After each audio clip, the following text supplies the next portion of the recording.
Hello students, welcome to Kaushal classes. UP DElEd third semester के आपके सभी पेपर सॉल्व करवाए जा रहे हैं। तो जितने भी स्टूडेंट्स थर्ड सेमेस्टर में हैं वो सभी लोग अभी से अपने पेपर जो है वो सॉल्व करते हुए चलिए, इससे आपको प्रैक्टिस होती रहेगी। ठीक है, कल हम लोगों ने फर्स्ट पेपर आपका जो है यानी कि फर्स्ट सब्जेक्ट आपका जो है शैक्षिक मूल्यांकन क्रियात्मक शोध, उसका हम लोगों ने 2016 का प्रश्न पत्र जो है वो देखा था कि कैसा आपका प्रश्न पत्र आया हुआ था, क्या क्या क्वेश्चंस आपसे पूछे गए थे।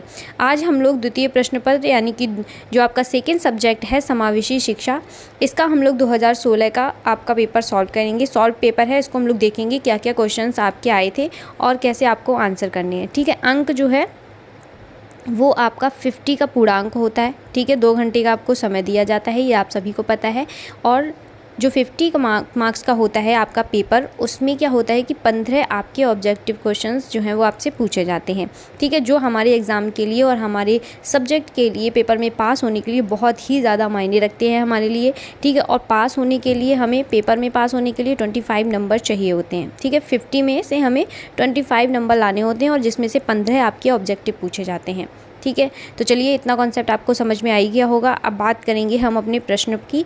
ठीक है, कि कैसे आपके प्रश्नों की श्रृंखला जो है वो आई हुई थी 2016 में। चलिए स्टार्ट करते हैं वीडियो। और पहला हमारा जो प्रश्न है वो देखते हैं। पहला प्रश्न हमारा आया था कि सामान्य बच्चे होते हैं, सामान्य बच्चे कौन से होते हैं? तो जो 90 से 110 IQ वाले होते हैं वो सामान्य की श्रेणी में आते हैं। ठीक है, नेक्स्ट क्वेश्चन है, किसने विशिष्ट आवश्यकता वाले बच्चों को दुर्लभ गुणों वाला बच्चा बताया है? किसने बताया है कि जो विशिष्ट आवश्यकता वाले बच्चे होते हैं उनको दुर्लभ गुणों वाला बच्चा किसने बोला है? तो ये बोला है हैविट ने। किसने बोला है? हैविट ने। ठीक है, इस चीज़ को याद भी रखिएगा, याद करते चलिए साथ ही साथ में। नेक्स्ट आपका क्वेश्चन था कि आंशिक शारीरिक रूप से अक्षम बच्चों को विभाजित किया जा सकता है कितने रूप में? तो 4 वर्गों में विभाजित किया सकता है। ठीक है, आंसर यहाँ पर दिया गया है आपको डिटेल में कि आंशिक शारीरिक रूप से अक्षम बच्चों को 4 वर्गों में विभाजित किया गया है। नेक्स्ट हम देखते हैं। नेक्स्ट आपका क्वेश्चन है कि आंशिक दृष्टिबाधित वाले बच्चे पढ़ सकते हैं क्या?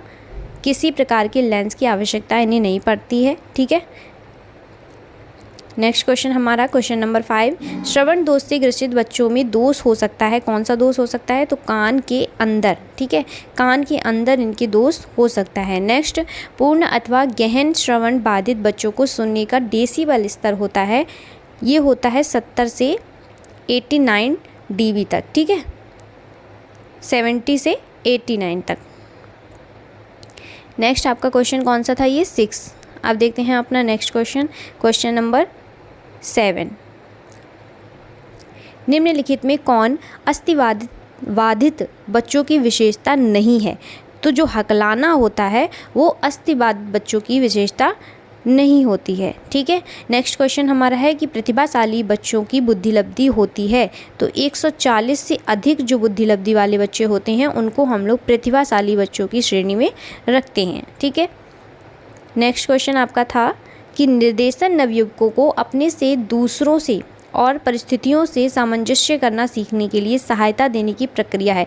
ये कथन किसका है? ये कथन है आपका स्किनर का कथन है। ठीक है, और शिक्षा आयोग 1964 और 66 का है ये। ठीक है, नेक्स्ट हम इसका आंसर पढ़ लेते हैं पूरा। देखिए, स्किनर का कथन है कि निर्देशन नवयुवकों को अपने से, दूसरों से और परिस्थितियों से, तीनों से, ठीक है, अपनों से, दूसरों से और परिस्थितियों से सामंजस्य करना, जो सामंजस्य होता है उसको करना सीखने के लिए सहायता देने की ये प्रक्रिया होती है। ये स्किनर का कथन है आपका। ठीक, नेक्स्ट, सॉरी, ये आपका स्किनर का कथन है, यहाँ मुझे आंसर करना था, ये नहीं। ठीक है, तो इस चीज़ को थोड़ा ध्यान में रखना। नेक्स्ट आपका है परामर्श का अभिप्राय है 2 व्यक्तियों का संपर्क जिसमें एक व्यक्ति को किसी प्रकार की सहायता दी जाती है। ये कथन है मायर्स का। किसका है? मायर्स का। ठीक है, नेक्स्ट आपका क्वेश्चन था क्वेश्चन नंबर 11 कि परामर्श में व्यक्ति की समस्या समाधान हेतु सहायता दी जाती है। किसकी सहायता दी जाती है? तो वार्तालाप के माध्यम से। ठीक है, नेक्स्ट हमारा क्वेश्चन नंबर 12। चलिए, क्वेश्चन नंबर 12 ये रहा आपका, किस परामर्श एवं निर्देशन देने वाली संस्था मनोविज्ञान शाला उत्तर प्रदेश में कहाँ पर स्थित है? तो ये है इलाहाबाद में। ठीक है, नेक्स्ट क्वेश्चन, क्वेश्चन नंबर 13, परामर्श से संबंधित जिले की विशेषज्ञ समिति का नेतृत्व करता है जिले का मुख्य चिकित्साधिकारी। ठीक है, जिले का जो मुख्य चिकित्सा अधिकारी होता है वो करता है परामर्श से संबंधित जिले की विशेषज्ञ समितियों का नेतृत्व। नेक्स्ट क्वेश्चन आपका, विद्यालय में दास अवरोध की समस्या को रोकने में प्रमुख रूप से सहायक होते हैं निर्देशन एवं परामर्श। निर्देशन एवं परामर्श द्वारा बताया जा सकता है, क्या बताया जा सकता है कि क्या करने योग्य, क्या ना करने योग्य। ठीक है, कि इसमें से क्या करने योग्य है और क्या करने योग्य नहीं है। ठीक है, क्वेश्चन नंबर आपका, तो ये थे आपके 15 क्वेश्चन ऑब्जेक्टिव। ठीक है, अभी तक हम लोगों ने ऑब्जेक्टिव 50 क्वेश्चंस देख लिए हैं। जैसा कि मैंने आपसे कहा था कि जो आपका 50 मार्क्स का पेपर होता है, ठीक है, उसमें आपके 15 जो हैं वो ऑब्जेक्टिव क्वेश्चंस पूछे जाते हैं। तो यहाँ तक अभी तक आपके ऑब्जेक्टिव क्वेश्चन थे। अब हम इसके आगे देखेंगे अति लघुत्तरी प्रश्नों को। किसको देखेंगे? अति लघुत्तरी प्रश्न। ठीक है, तो पहला हमारा प्रश्न था कि शिक्षक प्रशिक्षुओं, आप देख लीजिए कि कैसे क्वेश्चन आए थे, क्वेश्चंस देख लीजिए, आंसर्स उसको दिए गए हैं। बार बार जब आप इस वीडियो को देखेंगे तो आपको सारे क्वेश्चंस जो हैं वो लर्न हो जाएंगे। ठीक है, और जितनी भी डीएलएड में जो भी एग्ज़ाम्स होते हैं उनमें हमेशा ही रिपीटेड क्वेश्चंस ज़्यादातर पूछे जाते हैं। आपसे 70% आपके रिपीटेड क्वेश्चंस ही आएंगे। ठीक है, तो प्रीवियस ईयर के जितने भी पेपर हैं उनको लगाना बहुत ही इंपॉर्टेंट है आपके लिए, जो आपको एग्ज़ाम में बहुत ही ज़्यादा हेल्प करेंगे। इसीलिए सब लोग, अब आप लोगों से सभी से रिक्वेस्ट है कि जितने भी स्टूडेंट्स हैं थर्ड सेमेस्टर में हैं वो सभी लोग, आप लोग, ठीक है, प्रीवियस ईयर पेपर ज़रूर लगाइए, चाहे आप किसी भी सेमेस्टर में हो। चलिए नेक्स्ट आपका क्वेश्चन जो है वो अति लघुत्तरी प्रश्न से है और क्वेश्चन हमारा 16 है कि शिक्षक प्रशिक्षुओं को प्रशिक्षण अवधि में समावेशी शिक्षा पर आधारित प्रशिक्षण के 2 उद्देश्य लिखने हैं। तो 2 उद्देश्य कौन कौन से होते हैं? देखिए, जैसे कि आप यही नहीं, कोई और भी उद्देश्य लिख सकते हैं जो भी आपने रेडी किए हैं। अगर आपको कोई और लर्न है तो आप वो भी लिख सकते हैं। ठीक है, फर्स्ट आपका है कि शिक्षक प्रशिक्षुओं समावेशी शिक्षा में प्रशिक्षण के दौरान छात्रों के सीखने के अनुभव अधिकार को पहचानता है, फिर विविधता का सम्मान करता है। नेक्स्ट आपका लिखना था कि शिक्षक प्रशिक्षु अक्षम बालकों की बाधाओं को दूर करता है और सीखने की आवश्यकता और प्राथमिकताओं पर विचार करता है। ठीक है, नेक्स्ट हमारा क्वेश्चन है कि समावेशी शिक्षा के अंतर्गत किस प्रकार के बच्चे आते हैं? तो समावेशी, ठीक है, इस अर्थ को समझिए, समावेशी शिक्षा में सामान्य बालक के साथ साथ शारीरिक रूप से बाधित, जो भी शारीरिक रूप से बाधित बच्चे हैं, जैसे कि शारीरिक अक्षमता, मानसिक अयोग्यता, बौद्धिक विभिन्नता, सभी प्रकार के बच्चे आते हैं समावेशी शिक्षा में, कोई भेदभाव नहीं है। ठीक है, नेक्स्ट आपका क्वेश्चन है क्वेश्चन नंबर 18, सामान्य बच्चों में कौन कौन सी मानसिक भिन्नताएं होती हैं? जो सामान्य बच्चे हैं उनमें कौन कौन सी भिन्नताएं होती हैं? देखिए, सामान्य बुद्धिलब्धि के बच्चों में सीखने की गति धीमी होती है। ठीक है, वो इतना फास्ट नहीं सीख पाते हैं और इसमें सृजनात्मक क्षमता भी कम होती है या निम्न होती है, ऐसे कह सकते हैं हम लोग। ठीक है, तो ध्यान केंद्रित करने की क्षमता भी इनमें कम होती है, इसीलिए ये लोग सामान्य बच्चों की श्रेणी में आते हैं। अभी हमने आपसे ऑब्जेक्टिव में पूछा था कि सामान्य बच्चों की श्रेणी में बुद्धिलब्धि का जो लेवल होता है वो कितना होता है, तो आप लोग कमेंट करके ज़रूर बताइएगा। ठीक है, प्रतिभाशाली बच्चे कौन होते हैं, कितनी आईक्यू होता है लेवल, और सामान्य बच्चों का कितना होता है। चलिए नेक्स्ट आपका क्वेश्चन है क्वेश्चन नंबर 19 की सामान्य बच्चों की 2 विशेषताएं बताइए। फर्स्ट आपका है कि सामान्य बुद्धिलब्धि के बच्चे शारीरिक एवं मानसिक रूप से पूर्ण होते हैं। सेकेंड है सामाजिक बुद्धिलब्धि के बालकों की सीखने का स्तर जो है वो सामान्य होता है। ऐसे बालक मंद बुद्धि बालक के ऊपर तथा प्रतिभाशाली बालक के बीच में होते हैं। ठीक है, नेक्स्ट आपका क्वेश्चन कि जो पिछड़े बच्चे होते हैं उन बच्चों में आपका अभिप्राय क्या है? पिछड़े बच्चों से, यानी कि पिछड़े बालक जो होते हैं, स्टूडेंट्स होते हैं, तो वह बालक जो मानसिक शक्ति, बुद्धि या शैक्षिक उपलब्धि में अपनी उम्र के सामान्य बालकों से पीछे रह जाते हैं। ठीक है, उन्हें पिछड़ा या पिछड़े बालक कहते हैं। नेक्स्ट क्वेश्चन है कि बच्चों की वास्तविक आयु की गणना से संबंधित सूत्र लिखिए, और ये आपके लिए इम्पॉर्टेंट क्वेश्चन है। ये बहुत बार आपसे एग्ज़ाम में पूछा गया है।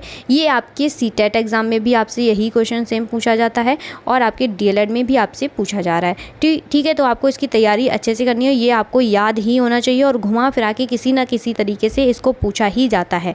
तो आपको ये सूत्र जो है वो याद होना चाहिए कि वास्तविक आयु की गणना का सूत्र क्या होता है। तो सबसे पहले वास्तविक आयु इज इक्वल टू मानसिक आयु अपॉन बुद्धिलब्धि मल्टीप्लाई 100। ठीक है, अब यहाँ पे क्या करते हैं ये लोग, कि मल्टीप्लाई को हटा देते हैं किसी में, ठीक है, किसी में करते हैं वास्तविक आयु जो होती है उसको यहाँ रख देते हैं, ठीक है। तो ये चीज़ आपको याद रखनी है। स्क्रीनशॉट लेकर भी आप इसका रख सकते हैं, जिससे आपको आगे चल के भी ये चीज़ ध्यान में रहे, और ये आपके लिए बहुत ही इंपॉर्टेंट है, बहुत बार आपसे आपके एग्ज़ाम में पूछा गया है। चलिए नेक्स्ट हम क्वेश्चन देखते हैं। नेक्स्ट क्वेश्चन है, आंशिक रूप से शारीरिक अक्षम बच्चों के सभी प्रकार लिखिए। तो चलिए, दृष्टिबाधित बालक होते हैं, वाक बाधित बालक होते हैं, श्रवण बाधित बालक होते हैं और अस्थि बाधित बालक होते हैं, ठीक है। ये शारीरिक अक्षम बालक हैं। नेक्स्ट आपका 23, मध्यम रूप से दृष्टिबाधित बच्चों के नेत्रों के देखने की क्षमता जो होती है वो कितनी होती है। तो मध्यम रूप से दृष्टिबाधित जो व्यक्ति के नेत्रों की देखने की क्षमता है वो 20/70 - 20/200 होती है, ठीक है। वाक दोष का अर्थ स्पष्ट कीजिए। वाक दोष क्या होता है? तो वह दोष है ये जिसमें बालक अपने मन के भावों या विचारों को किसी व्यक्ति के सामने स्पष्ट रूप से नहीं रख पाता है। जैसे उसके मन में कोई भी फीलिंग्स आ रही है, कोई भी भाव आ रहे हैं, कोई भी विचार आया है, तो वो व्यक्ति के सामने अपने मतलब स्पष्ट रूप से नहीं रख पाता है, कह नहीं पाता, अपनी बात को समझा नहीं पाता है, ठीक है। जितना वो सोच रहा है, जितना वो कहना चाहता है, वो उतनी बात नहीं पहुँचा पाता सामने वाले तक। नेक्स्ट आपका क्वेश्चन है कि अस्थिबाधित बच्चों की पहचान से संबंधित लक्षण लिखिए। अब अस्थिबाधित बच्चे कौन से होते हैं? देखिए, वैशाखियों की सहायता से जो चलते हैं, शारीरिक अंगों की गतिविधियों में नियंत्रण का अभाव होता है, मेरुरज्जु का वक्र होना और पाँव फिरा होना, ठीक है। ये सारे क्या होते हैं? अस्थिबाधित बच्चे। नेक्स्ट आपका क्वेश्चन नंबर 26। चलिए, ये रहा हमारा क्वेश्चन। किस असुविधा संपन्न समूह के अंतर्गत किस समूह के बच्चे आते हैं? तो असुविधा संपन्न समूह के अंतर्गत गरीब, अनाथ, श्रमिक इत्यादि के बच्चे आते हैं जो सुविधाओं से वंचित होते हैं, ठीक है। निर्देशन एवं परामर्श किस दृष्टिकोण से आवश्यक है? निर्देशन एवं परामर्श, देखिए, निर्देशन एवं परामर्श की सहायता से एक अच्छे नागरिक का निर्माण किया जा सकता है। निर्देशन एवं परामर्श की सहायता से बालकों में निर्णय लेने की क्षमता विकसित होती है और बालकों के भविष्य में मार्ग प्रशस्त करने में आवश्यक होता है, ठीक है। नेक्स्ट हमारा क्वेश्चन, परामर्श के क्या उद्देश्य हैं? चलिए उद्देश्य देख लेते हैं। देखिए, व्यक्ति या बालक की शैक्षिक, व्यावसायिक, व्यक्तित्व समस्याओं को समझाने में सहायता देना, बालक को अपनी समस्याओं के स्वयं समाधान की योजनाएं बनाने में सहायता देना, ये होता है परामर्श। नेक्स्ट DGP, ठीक है, ये आपका है DGP।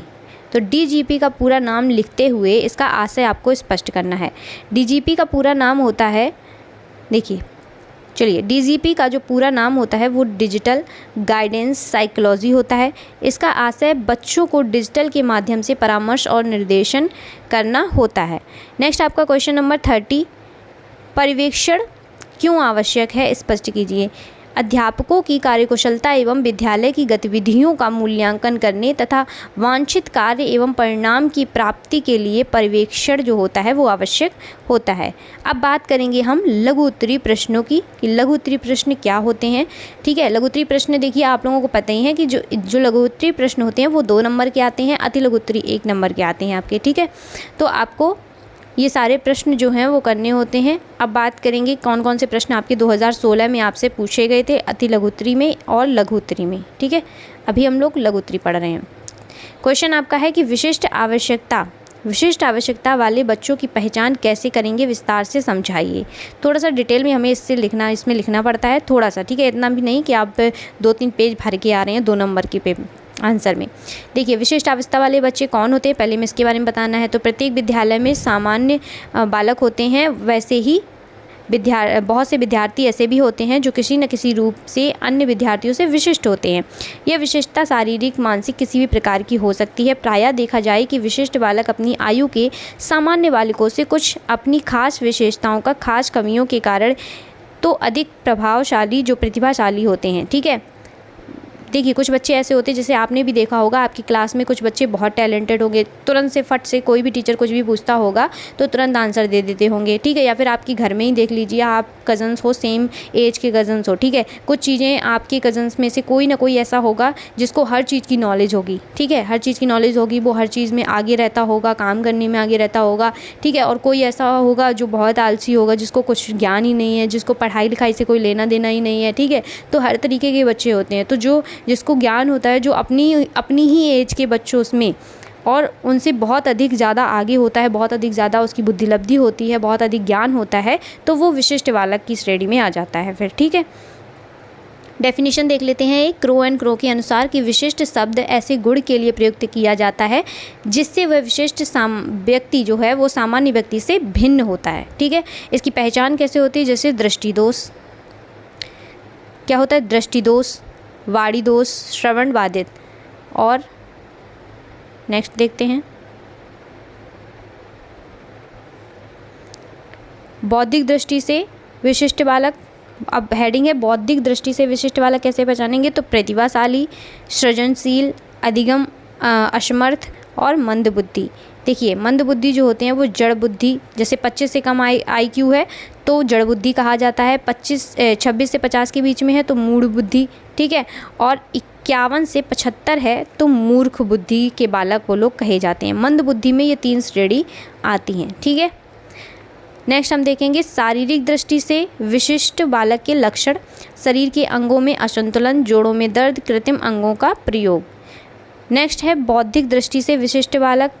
देखिए ये निगेटिव भी हो सकता है, पॉजिटिव भी हो सकता है, ठीक है। विशिष्ट बालक, बौद्धिक दृष्टि से विशिष्ट बालकों की पहचान परीक्षणों के द्वारा की जाती है। 90 से 110 तक बुद्धिलब्धि वाले बालकों को सामान्य मानकर अन्य बालकों को विशिष्ट बालकों की श्रेणी में रखा जाता है, जैसे कि प्रतिभाशाली बालक और सृजनशील बालक। नेक्स्ट हम बात करेंगे क्वेश्चन आपका 32, धीमी गति से सीखने वाले बच्चों की विशेषताएं बताइए। देखिए धीमी गति से जो बच्चे सीखते हैं उनकी विशेषता क्या होती है? संप्रेषण क्षमता का अभाव होता है उनमें, ठीक है। तो इसमें आप लिख सकते हैं कि धीमी गति से सीखने वाले बालक या बच्चे दूरदर्शिता का अभाव होता है, इनमें भविष्य बोध का गुण भी नहीं होता है, ठीक है। इस प्रकार से आप उनके बारे में लिख सकते हैं। नेक्स्ट हेडिंग जैसे कि स्मरण शक्ति की कमी होती है, असुरक्षा का भाव होता है और समस्याग्रस्त होते हैं, ठीक है। इसी तरीके से आप नेक्स्ट क्वेश्चन देखते हैं। देखिए ये हम आपको डिटेल में नहीं बता रहे हैं, लघु उत्तरी में ये आप देख लीजिएगा कि ऐसा प्रश्न आता है और ये हेडिंग होती है और इसमें आपको ऐसे लिखना पड़ता है, ठीक है। चलिए नेक्स्ट क्वेश्चन आपका क्या आया हुआ था कि शैक्षिक रूप से पिछड़े बच्चों की शिक्षा की आवश्यकता व्यवस्था जो है वो कैसे करेंगे? बिंदुवार विवरण दीजिए। देखिए पिछड़ा बालक क्या होता है यहाँ पूछा गया है ना, तो पिछड़ा बालक सबसे पहले हमें उसके बारे में बताना है। उसके बाद उनकी व्यवस्था निम्न प्रकार की जा सकती है। कैसे की जा सकती है उनको हेडिंग डाल के आप लोग लिख सकते हैं डिटेल में। तो जैसे कि व्यक्तिगत ध्यान देना होता है। नेक्स्ट क्वेश्चन आंसर इसका देखिए व्यक्तिगत ध्यान देना पड़ता है और पिछड़ेपन के कारणों का पता लगाना पड़ता है, विशेष कक्षाओं की व्यवस्था, ठीक है। ये आपके कुछ हेडिंग्स डाल के आप ऐसे लिख सकते हैं। नेक्स्ट क्वेश्चन आपका आया था कि श्रवण बाधित बच्चों की पहचान से संबंधित लक्षणों का उल्लेख कीजिए। तो जो श्रवण बाधित बच्चों की पहचान से संबंधित लक्षण हैं उनको आपको यहाँ लिखना है, जैसे कि ऐसा बालक जिनको सुनने में आंशिक रूप से अथवा पूर्ण रूप से परेशानी का सामना करता है वह श्रवण बाधित बालक कहलाता है, ठीक है। ये श्रवण बाधित जन्मजात हो सकता है या किसी अन्य कारणों से भी हो सकता है। लक्षण आप लोग जैसे ऐसे 1 by 1 करके भी लिख सकते हैं, बहुत सारे हैं तो फिर आप हेडिंग डालने की ज़रूरत नहीं है, आप ऐसे ही लिखिएगा और 2 नंबर आपको कन्फर्म मिलेंगे। जैसे कि बालकों को पढ़ाई गई बातों को समझने में दिक्कत होती है। श्रवण बाधित बालक ऊंची आवाज़ में बोलते हैं। श्रवण बाधित बालक कक्षा में अध्यापक के द्वारा बोले गए शब्दों या ध्वनि को सुनने में परेशानी का सामना करते हैं। श्रवण बाधित मतलब कौन होते हैं? जिनको सुनाई कम देता है, ठीक है, जो सुनने में असमर्थ होते हैं। श्रवण बाधित जो बच्चे होते हैं वो कक्षा में किसी बात को सुनने के लिए सर को एक तरफ झुका कर सुनने का प्रयास करते हैं। आपने देखा होगा हमेशा एक साइड ऐसे करके, जैसे कि कान लगा के सुन रहे हो तो एक साइड उनका सर ऐसे झुक जाता है जब वो ध्यान केंद्रित करते हैं, सुनने की कोशिश करते हैं कुछ बातें, ठीक है। नेक्स्ट जैसे कि है कि श्रवण बाधित बालक किसी बात को स्पष्ट या सही से ना सुन पाने के कारण बातों को दोहराने के लिए आग्रह करते हैं, ठीक है। इसी तरीके से हमारा क्वेश्चन नंबर 35 में पूछा गया था कि वाक् दोष कितने प्रकार के हो सकते हैं, व्याख्या कीजिए। तो सबसे पहले आपको वाक् दोष के बारे में थोड़ा सा लिखना पड़ेगा कि ऐसे बालक जो ठीक से या स्पष्ट रूप से बोल नहीं पाते, उनके द्वारा बोली गई बात श्रोता समझ नहीं पाते हैं, ऐसे बालक को वाक् दोष से ग्रसित बालक कहते हैं। ठीक है, अब ये होते कितने प्रकार के हैं, तो ये निम्न प्रकार के होते हैं। कौन कौन से, जैसे कि प्रक्रियात्मक उच्चारण दोष, हकलाना, आवाज़ की समस्या होती है, हो सकता है वो हकलाता हो इसलिए नहीं अपनी बात पहुंचा पाता। ठीक है, हो सकता है उसकी आवाज़ की कोई समस्या हो इसलिए नहीं पहुंचा पाता है, या अंगीय वाणी के दोष होते हैं। ठीक है, देर से बोलने की समस्या होती है, कम सुनने वाले के साथ बाड़ी की समस्या होती है। ठीक है, तो ये सारे दोष होते हैं। नेक्स्ट आपका कि क्रियात्मक उच्चारण दोष भी होता है। इसमें आप लिख सकते हैं कि बालक इसमें एक अक्षर बोलता है तथा दूसरा अक्षर भूल जाता है। जैसे कौवा बोलने वाला है तो क ऐसे करता है। ठीक है, वो भूल जाता है। ठीक है, तो ये क्या होता है, ये गलत ध्वनि, कोई बोलता है कौवा को तौवा बोल देता है ना। तो ये सब होते हैं, उच्चारण दोष होते हैं। चलिए नेक्स्ट क्वेश्चन हम देखते हैं। हकलाना भी होता है। ठीक है, बहुत सारे बच्चे हकलाते हैं इसलिए अपनी बात दूसरों तक नहीं पहुंचा सकते हैं। ठीक है, एक बाड़ी दोष है हकलाना, शब्दों को बार बार दोहराते हैं, कभी कभी ये बोलते बोलते रुक जाते हैं, कभी कभी बोलने में उलझन भी महसूस करते हैं। ठीक है, तो ये सभी आपको आंखें बंद करके बोलते हैं। ठीक है, शरीर के अंगों को हिला के बोलते हैं, ऐसे आप लिख सकते हैं। बहुत सारी चीज़ें हैं, ज़रूरी नहीं आपको इतना बड़ा ही लिखना है, लेकिन आप लिखने के लिए इसमें से कुछ ना कुछ लिख सकते हैं। इस तरीके से पूरा मैंने आपको डिटेल में बता दिया है। 2 नंबर के क्वेश्चन में मुझे नहीं लगता आपको इतना सारा लिखना पड़ेगा। ठीक है, तो आप इसका आधा भी लिखेंगे चलेगा, लेकिन आपको हेडिंग डाल के स्वच्छता के साथ राइटिंग बहुत ही अच्छी और अच्छे तरीके से आपको लिखना पड़ेगा। नेक्स्ट जैसे कि आप लिख सकते हैं कि आवाज़ की समस्या, ऐसे हेडिंग डाल के। ठीक है, अंगीय बोलने के दोष, मंदित बाड़ी विकास, ये सभी चीज़ें आप लोग लिख सकते हैं। नेक्स्ट क्वेश्चन आया था कि समस्यात्मक बच्चे कौन होते हैं, इनकी पहचान कैसे करेंगे।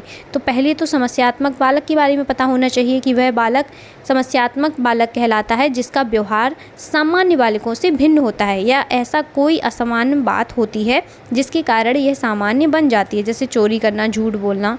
ठीक है, तो ये असामान्य बालक कहे जाते हैं। उसके बाद आपको अगर डेफिनेशन लर्न है तो आप डेफिनेशन लिख सकते हैं, और आप लिखेंगे सामान्य असमानता जो बालक होते हैं उनकी पहचान अवलोकन या निरीक्षण विधि के द्वारा पहचान सकते हैं, सहभागी निरीक्षण के द्वारा। ठीक है, इस तरीके से हेडिंग डाल के भी लिख सकते हैं, या फिर सिर्फ हेडिंग ही लिख सकते हैं आप लोग। असहभागी निरीक्षण इतिहास विधि इसमें है। ठीक है, इतिहास विधि देखिए, ये जो पहला आपका था कि अवलोकन और निरीक्षण विधि में आपके ये 2 थे कि सहभागी निरीक्षण, असहभागी निरीक्षण।